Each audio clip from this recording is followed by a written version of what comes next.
Kita sering mendengar istilah climate change dan dampak bahayanya. Tapi, tahukah kamu apakah climate change atau perubahan iklim itu IPCC atau Intergovernmental Panel on Climate Change, suatu badan ilmiah internasional di bawah PBB yang menyusun laporan penilaian perubahan iklim, menjelaskan bahwa perubahan iklim adalah perubahan jangka panjang pada pola suhu, curah hujan, dan kondisi cuaca lainnya di bumi yang terjadi secara global atau regional dan berlangsung selama puluhan hingga ratusan tahun. Nah, sekarang setelah tahu climate change, tahukah kamu apa dampaknya ke kita, terutama untuk kota Tangerang tercinta ini? Sebuah penelitian dari Belanda menganalisis dampak perubahan iklim ekstrim terhadap curah hujan di Asia Tenggara, termasuk Indonesia, dengan menggunakan data dari model iklim resolusi tinggi, yaitu HICREST MIP atau CMIP6. Mereka membandingkan antara kondisi iklim tahun 1981 sampai 2010 dengan prediksi iklim masa depan di tahun 2021 sampai 2050. Penelitian mereka mengungkapkan bahwa akan terjadi perubahan pola hujan di masa depan. Perubahan itu diantaranya adalah terjadinya musim kemarau yang lebih kering dan panjang. Gambar berikut menunjukkan data CDD atau Consecutive Dry Days yang artinya hari kering berturut-turut. Dampak sebelah kiri adalah perubahan CDD di masa depan tahun 2021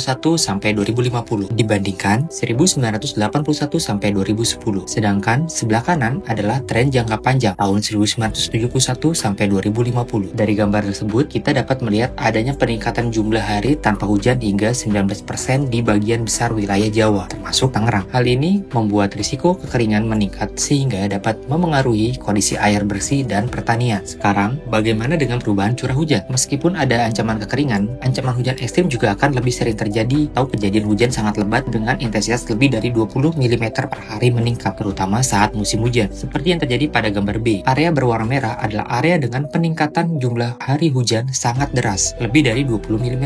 Gambar C menunjukkan area dengan hujan maksimum dalam satu hari meningkat. Sedangkan bila dilihat dari jumlah persentase curah hujan ekstrim yang ditunjukkan gambar D, dapat dilihat bahwa akan semakin banyak hujan ekstrim, lebih persentil ke 95, menyumbang ke total hujan yang artinya curah hujan jadi lebih intens. Meskipun di area Pulau Jawa tidak setinggi area lainnya seperti Kalimantan, Sulawesi, atau Papua, tapi kita tetap perlu mewaspadainya. Selain itu, mereka mengungkapkan bahwa musim hujan makin tidak teratur, artinya hujan terkonsentrasi dalam waktu pendek dan ekstrim. Hal ini membuat tantangan besar bagi sistem drainase, pertanian, dan penyimpanan air. Peneliti lainnya seperti Tanggang dan rekan-rekannya dalam studi tahun 2018 menyebutkan kesimpulan yang selaras dengan penelitian tersebut. Dalam penelitian yang berjudul Future Change in Annual Perception Extremes over Southeast Asia Under Global Warming of 2 degrees Celsius, mereka memproyeksikan skenario RCP 4.5 dan RCP 8.5 climate model dan menyimpulkan bahwa Pulau Jawa akan mengalami musim kemarau lebih panjang dan musim hujan lebih pendek tapi lebih ekstrim. Begitu juga dengan penelitian lainnya di Supari di tahun 2020, Taufik dan kawan-kawan di 2017, dan Widya Suti dan kawan-kawan di 2019, mereka menyimpulkan hal yang sama. Jadi, kalau dirangkum dalam bahasa mudahnya nih, iklim di masa depan akan lebih ekstrim, baik dari sisi kekeringan maupun hujan deras yang berpotensi menyebabkan banjir dan kekeringan lebih sering. Lalu, bagaimana peran kita sebagai masyarakat dalam mengurangi dampak perubahan iklim? Masyarakat punya peran penting untuk mengurangi risiko dan dampak perubahan iklim, antara lain dengan mengurangi jejak karbon pribadi lewat penggunaan transportasi umum dan hemat menggunakan listrik. Selain itu, masyarakat juga bisa berperan dengan membersihkan saluran air dari sampah untuk mencegah genangan dan banjir serta tanam pohon atau tanaman penyerapan air di pekarangan. Yuk jaga lingkungan kita agar dampak buruk perubahan iklim dapat kita cegah sejak dini. Jika kalian suka konten ini, silahkan like dan share untuk mendapatkan konten-konten menarik lainnya.